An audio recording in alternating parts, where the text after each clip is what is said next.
What do you start to think about there in terms of how those two features of the modern human environment are playing into our circadian rhythms? One of the things that's interesting to start to think about here is when we think about the modern human environment and how it's different from natural environments and how it ties into some of the things that you guys observed in this paper.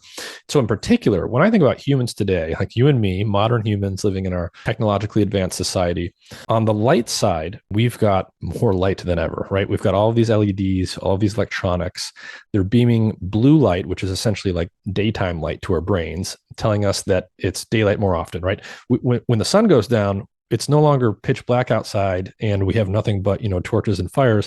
Now we've got iPhones and computers, and all of the lighting in my home is so it's in general, directionally, our brains are being told the days are longer or it's still daytime more than the real daytime. On the food side, what's really interesting is one of the things that characterizes the abundance of processed foods is the high polyunsaturated fatty acid content of the diets. So modern humans today are living in a more daytime light environment, more light, brighter light, more hours per day.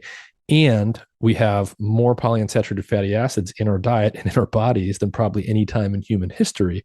And so what do you start to think about there in terms of how those two features of the modern human environment are playing into our circadian rhythms?